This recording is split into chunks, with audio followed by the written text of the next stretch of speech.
if I knew the answer of how to bring more people into this industry, I'd be living a different life. But you love the van life, man. Well, you'll have plenty of time to live in a van down by the river when you're living in a van down by the river. On this episode of ResiWeek, we talk Sunday Night Blues, navigating power, and Expos wins. All this and more on this episode of ResiWeek. This is ResiWeek, episode 456, Living the Van Life. Welcome to this episode of ResiWeek. This is your weekly roundup of all the latest news and stories for the residential AV industry. I'm your host, Matthew Scott for AVNation.tv, and this week, I'm pleased to be joined by two of my good friends. First, we have Mr. Alex Capecelatro. He is the founder of Josh.ai. How you doing, Alex? I'm doing great. Thanks for having me. Thank you for being here. And then we have my favorite van dweller, Mr. Ian Bryant. He's an AV programmer for IES Communications. How you doing, Ian? Doing well. Always a pleasure to be here. Thank you for being here as well. All right, gentlemen, we are going to kick this off with a note before we jump into the stories. ISE has announced their keynote for 2025. It's going to be the AI futurist, Brian Solis. He's going to explore the future of tech development as driven by AI, including the opportunities and challenges that poses for the AV industry. So definitely a good keynote, it looks like, coming down the pipe for everybody who attends ISE. So if you're working on your registration, which I'm not sure if that's opened yet, but once you do, make sure you put the keynote on there because this looks interesting, and they typically have a pretty good slate of keynotes over there, so that should be fun. All right, let's jump into our first story. Hold on. We can't just talk about the keynote and end it right there. So I totally can. No. We got to dive in a little bit more. So really briefly, for those listening, it feels like we just got out of CEDIA Expo. It feels like we're really just in the middle of 2024, but we're not, right? The year's pretty much over. It's already November. ISE is less than 3 months away. It's crazy. So outside of the keynote, which I can say Brian is legit, the real deal, good speaker, good author. If you have not been to ISE, consider it. I know a lot of Americans and Canadians who go out there. I'll be out there. It's a fantastic show. It's a great show. It's a big show. So I just want to say it's not too early to be thinking about it because it's going to be here really, really soon. And registration is open for it. So definitely go check it out. I will say, out of all the shows I've been to, with the exception of NAB, which holds a special place in my heart, ISE is one of my favorite shows. I have not been to it in Barcelona yet, but typically it is fantastic. All right. Can we move on, Sir Alex? We okay? Your show. Oh, now it's my show. All right. This comes to us from CE Pro, Sunday Night Blues, How Company Culture Shapes Your Employees' Well-Being, by our good friend Zach over there. In the HTSA Fall Conference, they had a session talking about company culture, and they really asked the key question of culture is how an employee's hearts and stomachs feel about Monday morning on Sunday night. And essentially, are they dreading that? Are they excited for the week? All of those things play into what your company culture actually feels like to your company. Alex, let me start with you on this. When you read through articles like this and literally anything about company culture, how do you take the insights from articles like this and turn it into some sort of practical application or benchmark that you can use in your company, opposed to just, getting caught up in the buzzwords of culture? It's a great question. And I'll be honest, when I read through this article, my initial thought was, I don't understand why this was written. It's the same stuff we've been talking about for a long time. I'm now 36. I started my first company when I was about 20. 16 years of me running small companies. I've heard the same narrative about culture from the very beginning. Yes, it's important, but I don't think anything is changing. And then as I kept reading and I read the whole Sunday Night Blues, piece and thought, is culture really what you think about Sunday night before going in Monday? I thought, no, for me, that's completely wrong. And the reason I say this is, if you've ever been standing up high on a cliff thinking about diving into a lake or something, that feeling of butterflies in your stomach you're not excited necessarily about what you're going to do, but then you take the jump and you're so glad you did it. It was, an experience worth doing. I feel like the way that I like to build companies, you're not always going in, the night before thinking like, I can't wait to get to work.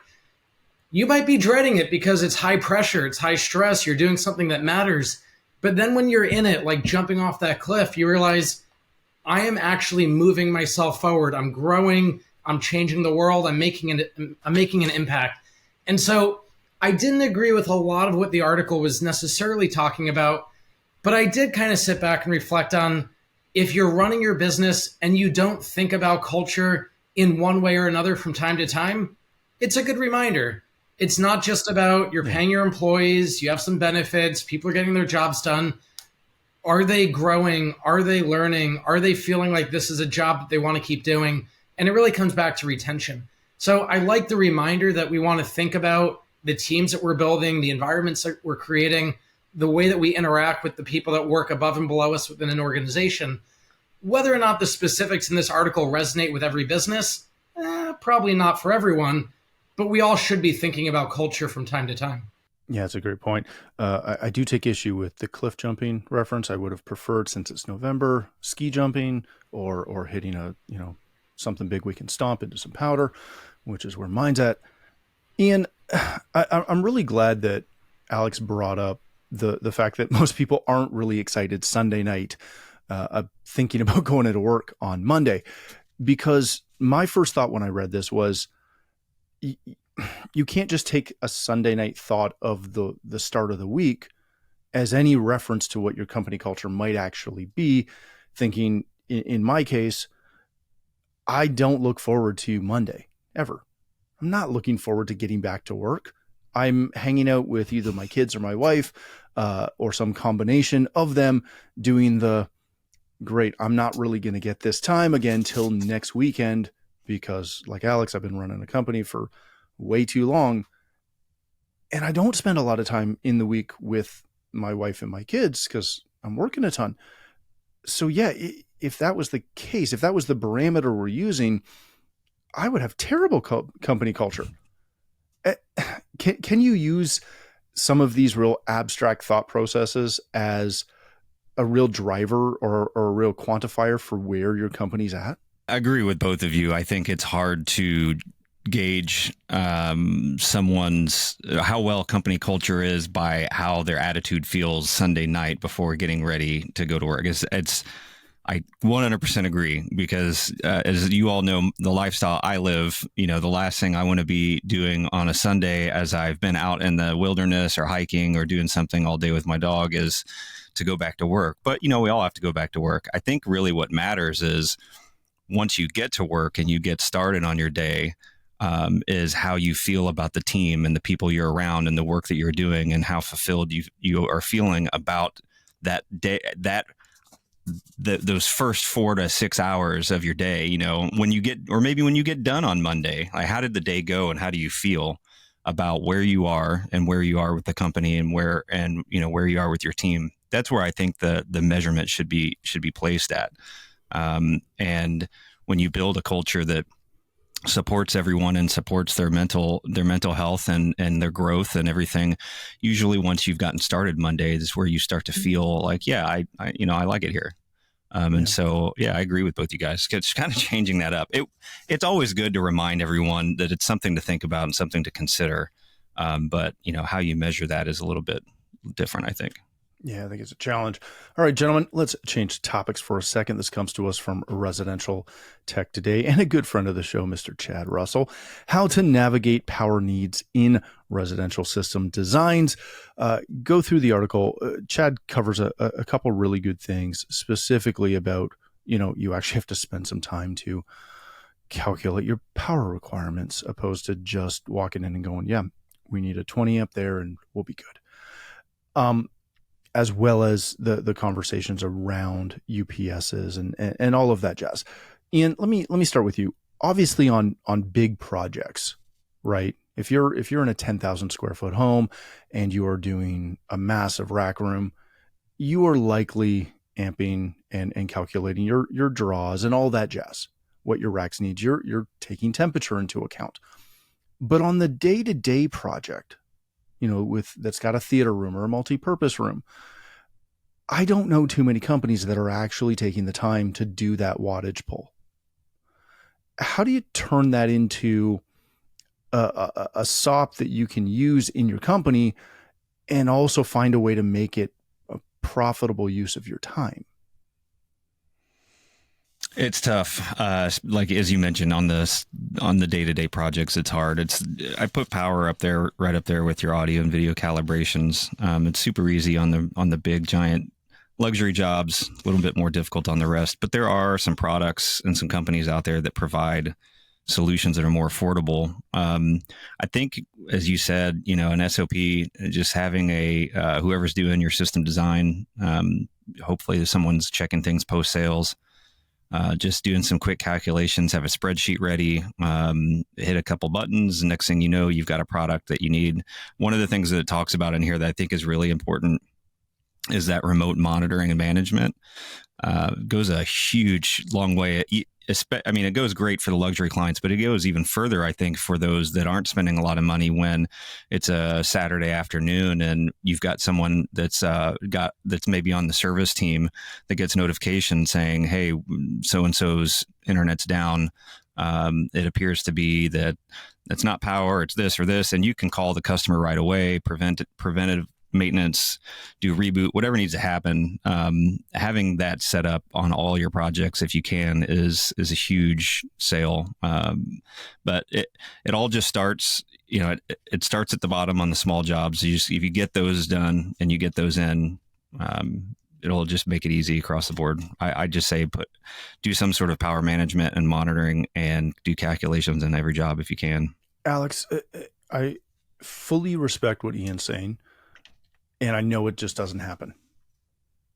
And I know it's really, really hard for most integrators who, again, aren't doing the mega mansions to find ways to do it. And the first thing that gets cut in that bill of materials when the client's trying to save money is that massive fancy power bar or UPS or, whatever it is. Is it a hill worth dying on? Or is it one of those things that you just take the approach of, we put it in every job, and if they pull it out, they pull it out? First things first, I know a lot about automation. I do not know a lot about power. So I'm going to give you a very unsophisticated answer, but take with it what you will. 5 years ago, 10 years ago, I would have said it's not a hill worth dying on. If someone doesn't want it, they push back. You can still develop and design a good system, and at the end of the day, it's going to be okay. I feel like the world's shifting, though. Look at what's happening at Lightapalooza, all the work going into power, Rosewater, Tesla battery pack, solar, all of these changes. I feel like the conversation now is more about, if I get a power outage and I want to keep running certain elements of my home, what type of battery do I need? What type of generator do I need? How long is that going to be able to run? How much is that going to control? And now you have an equation worth doing, because you can say to a client, hey, when you lose power, do you want to be able to run only these critical items for 12 hours? Do you want to be able to run everything, including your HVAC, including music, including watching a movie if you had, a local downloaded source? Well, in order to do that, we need to make sure we design the right, battery or generator, the right power intake, the right system. We have to calculate this. And so for me, it's all about providing a customer benefit. And if you do it the right way, a certain segment of the customer base is going to say, I want to be able to run my home for at least, 2, 3, 4 hours during a blackout or a brownout. And let's design a system that can keep everything running, so I don't even know that the system went down. And that gives you a reason to put all of this in. I think without that reason, though, customers don't really understand why it matters. Matt, I was just going to say, I know the phrase, everything changed after the pandemic. I'd probably going to hate me for saying it, but, I'd say we're in a place now where there's almost someone in most homes. There's always someone home now, whether you've got one or multiple people working remote, or you've got kids remote through school, or whatever the situation is. There's more likely, there's more people home now than ever. And having those outages and internet now being so critical for everyone is huge. So I just think, again, it is, for me, it's a hill to die on. I don't disagree with either of you. I just know the battle that, to be perfectly blunt, I deal with every day with my mid-market clients who just don't care. Even the ones that should be buying the big generators, they're very happy to have the conversation until they get the quote. And then it's, we don't care. They'll buy a bathtub over a generator. It's fine. All right, let's change topics for likely the last time. This comes to us from CE Pro.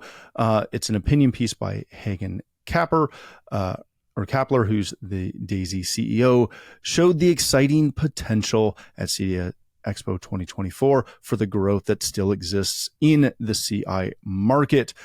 Hagen attended her, I believe this was her first show, and walked around the floor, was very impressed with the size and scale of the so-called little-known custom integration industry.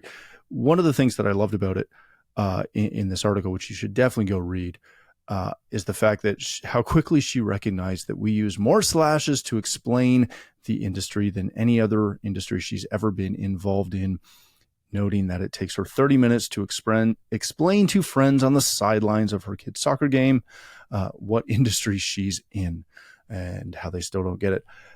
Alex, when you read through this article, I found this to be quite uplifting, right? For Hagen to come in being someone who's not around this industry at all, just getting into it, obviously quite heavily into it, but being a newcomer and having a completely different perspective walking into it. But I was a little disappointed just in the fact of how quickly she realized that we can't explain what we do to anyone ever at any time. And even when we do and take 30 minutes, they still don't get it. What do we do with that? So there's a lot to unpack here. I do want to talk about the article and talk about this perspective, but to answer your question directly, I don't know that it really matters. I've dealt with this since I got into the business. For some people, really what they care about is AV. Other people, it's environmentals. They want to have shades and motorized shades and lighting control. For some people, it's the fully integrated experience. The reality is we're not one thing for one person.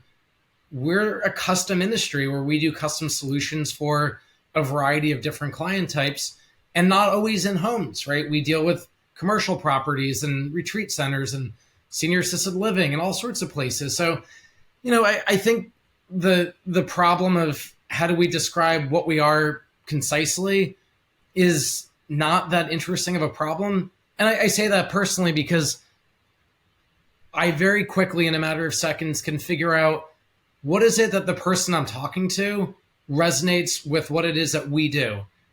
Are they a renter? Are they living in a van like Ian? Are they, building a home? Or like, what is their context? And based on that context, but based on that context, we can start to figure out how we share what it is that we do in a meaningful way. I do want to just say, her article I thought was interesting, but also we have to remember we all have a different and unique experience. Her first CEDIA Expo is bringing a team of 60 people. She has already acquired multiple integrators like Gordon Van Zuyden, who have been in this industry for literally decades. And so she fully knew the industry going in and was still blown away, which I think says something. I remember my first CEDIA Expo, I was less than 6 months into this industry. I had never heard of an integrator for the most part. I went with one person I was working with, so two of us.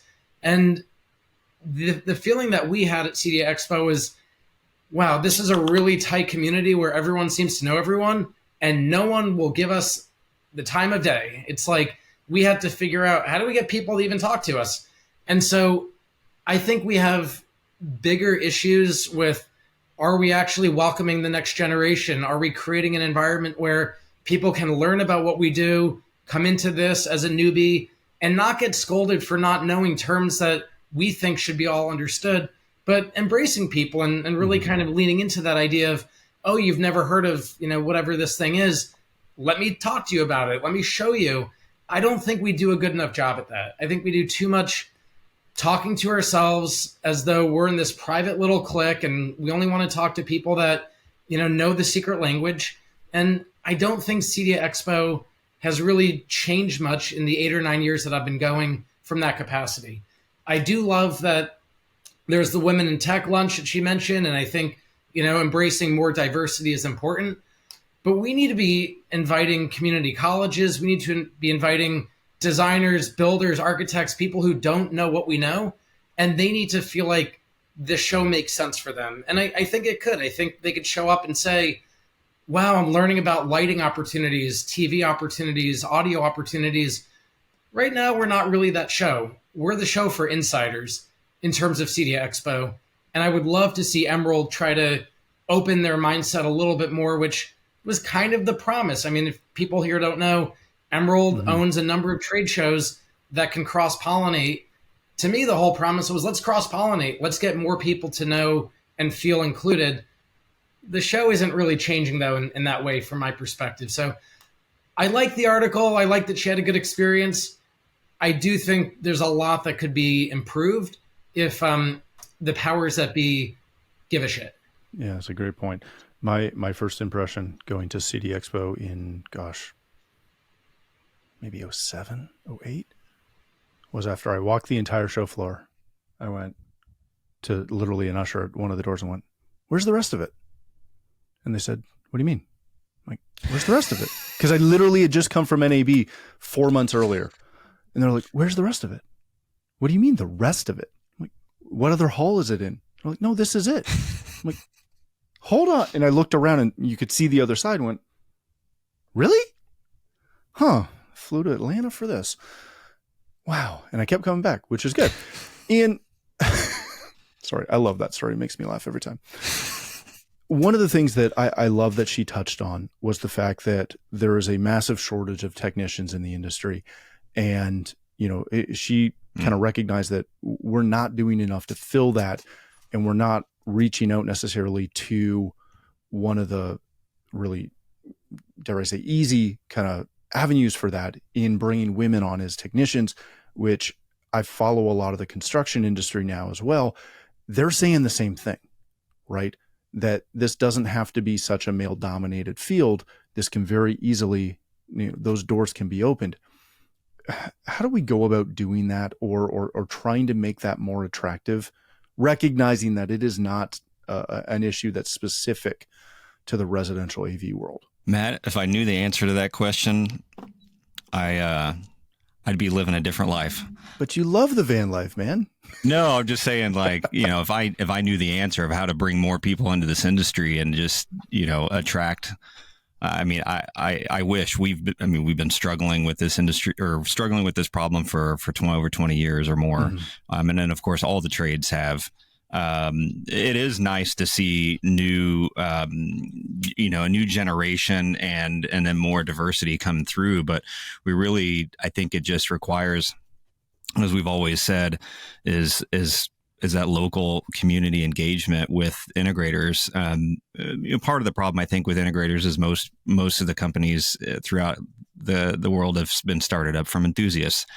They're not, a business professional that has a lot of background in building businesses and figuring out how to staff. And so it's a tough scenario. But I think if you can get there are plenty of small schools that have programs throughout the country in everyone's backyard that you can get in touch with, see if you can talk to them, get people interested. I know CEDIA is trying to accomplish some goals and attracting more people from outside of our industry. VIX is doing the same thing. A lot of the other associations are. It's just going to take time. One thing that I think we do have going for us now is the fact that the trade industries are finally, looking appealing to a lot of people for financial reasons because it's paying well. And no longer are we in times where it's a must go to college world. And, And I think that, that makes it easier to get people onto the system and get them into some jobs. But yeah, I am all for figuring out ways, as the article talked about. I think getting women into and minorities and other diversities into our industry, bringing different ideas and concepts and aspects, and is just going to help us grow from your small local integrator to your manufacturers. It's going to be great if we can just continue to find ways to bring them in. Yeah, that's a great point. All right, gentlemen, let's leave it there. Thank you both so much for joining us.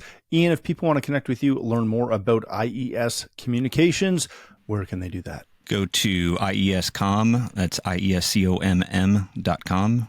Excellent. Thank you, sir. Mr. Alex, if people want to connect with you, learn more about Josh.ai, where can they do that? Best thing is just go to the website. From there, you can learn all sorts of things and also reach out directly. The website is Josh.ai. Excellent. Thank you both. Thank you again for joining us. If you'd like to connect with me, you can find me at Matt D. Scott on Twitter, X, and every other social platform. But more importantly, please visit AVNation.tv, where you'll find this show as well as a wide variety of other shows with all the verticals that we cover. When you visit the website, please take a moment to check out our supporters. We are extremely thankful for their support and ask that you check them out as well.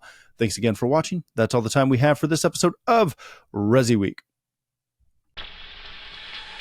the network for the AV industry. What are you listening to? This is AV. This is AVNation. This is AVNation.